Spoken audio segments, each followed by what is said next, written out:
Well, guys, here we go. Here we go. It took almost half a decade, but it's finally here. Jeff Johns and Jason Fabok's Three Jokers.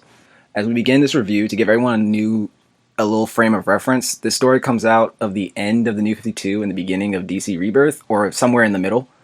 DC has like these things mostly called in the comic book community as publishing initiatives, and as I always understood it, it was always a way for them to get new readers, try to get their continuity in order, or both at the same time. Anyway, at the end of their New 52 initiative leading into the Rebirth initiative, Batman, after sitting in the Mobius chair, he learned that there were three different Jokers. Not like the Joker has three different personalities, but there are three individual Jokers. So after years of teasing, we're finally about to unravel this mystery. As we open up this comic, we begin with Batman arriving back to the Batcave after a night out crime fighting, and he's being stitched up by Alfred. As he's being stitched up, we see the scars Bruce has gotten over the years from his different enemies. As we go through with the opening scene, we see that a lot of the scars Bruce has gotten come from his vicious battles with the Joker.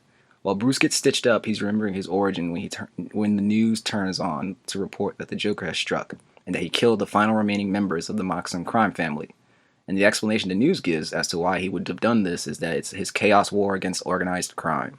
Next, we switch over to Barbara Gordon running on the treadmill while watching some ad for a medicine for people who have restless leg syndrome.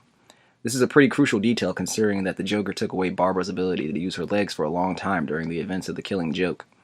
The ad ends and it goes to the news, and we find out that the Joker also killed a Hawaiian comedian. This news story sets Barbara off and she ends up breaking the treadmill. I would like to also remind everyone the Joker wore a Hawaiian shirt when he shot Barbara. We then switch to Jason Todd, Red Hood, as he's beating up some Joker thugs trying to see if they have information on the Joker's location. While he's doing this, he's listening to the news talk about a third sighting of the Joker at Ace Chemicals. At Ace Chemicals, the GCPD are investigating and trying to make sense of the night's events along with the three bodies that were Jokerized at the factory. The Gotham police don't believe there are three separate Jokers, but they're having a hard time figuring out what is going on. Batman arrives to the scene, and while talking to Batgirl, he notices that a truck had recently left Ace Chemicals, and Batgirl lets him know that the vat that held the chemicals that turned the Joker into the Joker is empty. She also tells Batman that the Joker that was at Ace Chemicals, he intentionally looked at all the cameras that weren't cut off. He also streamed the killing of the comedian and left an eyewitness alive at the Moxon crime family killing. The Jokers wanted to be seen in different locations at the same time. Before the Batman and Batgirl can leave and search for the Joker, one of the three guys who were supposed to be dead is actually alive. So they pack him into the ambulance to try and treat him. Unfortunately for this guy, Red Hood managed to sneak into the ambulance to try and get information from him. Batman is able to stop him, and since there are three different Jokers, Batman decides that he will need both Batgirl and Red Hood's help. Meanwhile, one of the Jokers, which I guess would be considered the Silver Age Joker, is driving the stolen Ace Chemicals truck to a hidden cabin in the woods, where he meets up with not only the Killing Joke Joker, but what I can only assume is the original first appearance Joker. I mean, he's in the same pose he was in when he first appeared, and this version looks old. Like, this man has like crow's feet under his eyes, and his face looks sunken in. He honestly looks 2 steps away from being nothing but a skeleton. Anyway, the three are talking and scheming, but it seems like their plan is to create a brand new Joker, one that is better than all three of them. Next, we switch over to Gotham Aquarium, where the three Bat family members are investigating thanks to the clue provided by Red Hood. Batman makes a note to let Batgirl and Red Hood to not assume that they're dealing with the stuff they've dealt with before. As soon as he says this, they're greeted by a shark that has been Jokerized. And I'm not gonna lie, seeing a smiling shark showing off those 5 rows of not-so-pearly whites is a little haunting. Even Red Hood is taken back a little. When the Bat family is warned that people are entering the building, it turns out to be Joker thugs and the return of the old sidekick to the Joker, Gaggy. For those who don't know who that is, he was basically like Joker's Robin for a time until Joker got bored with him.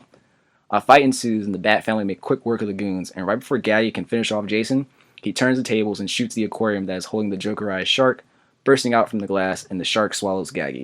The Bat family is then attacked by the Silver Age Joker, with a fishbowl filled with Jokerized fish. After a small skirmish, the Bat family take down Silver Age Joker. Batman gets a call from Jim Gordon letting him know the GCPD have cornered the second Joker, and before Batman leaves to meet up with the police, he tells Barbara and Jason to strip Joker of any weapons and wait for Arkham Transport to take him to Arkham because he always has a trick up his sleeve to get out of any jam he finds himself in. During the process of Barbara and Jason doing this, the Joker starts using his most deadly weapon, his voice. The Joker starts taunting Red Hood. He starts basically saying that he lives in Jason's head rent-free ever since he killed him. He continues saying that Jason took his old name, and sure, Jason can claim he's taking ownership of what the Joker did to him and that it'll make him stronger, but the Joker knows the real reason he did it. The Joker says the night Jason died, The Joker intentionally let him live because if he just killed Jason, then that meant he couldn't hurt him anymore, and in turn, he would lose another way to hurt Batman. And that's all Jason is the Joker, just a means to get to Batman. Then Joker continues rubbing salt in the wound and telling Jason he remembers his last words, which was him begging the Joker to stop and that he would become his Robin if he stopped. And this right here is where I lost my mind, because that little retcon adds so much depth to Jason's character. Joker keeps going and saying that Jason has become his Robin.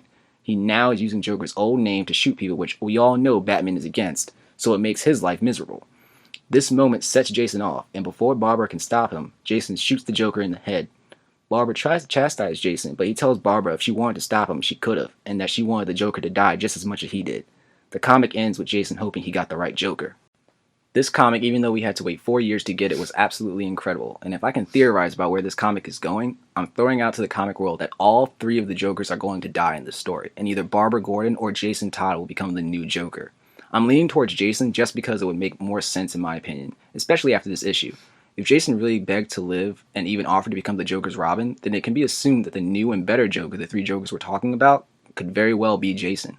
He was trained by Batman, he kills, and most importantly, he was psychologically broken by Joker. All he needs is one more push. A vat of chemicals that was stolen from Ace Chemicals could very well be that thing that will turn Jason into the new Joker. This is just my theory though. Overall though, like I said, this comic was incredible. I would give it a very 9 out of 10. Highly recommend.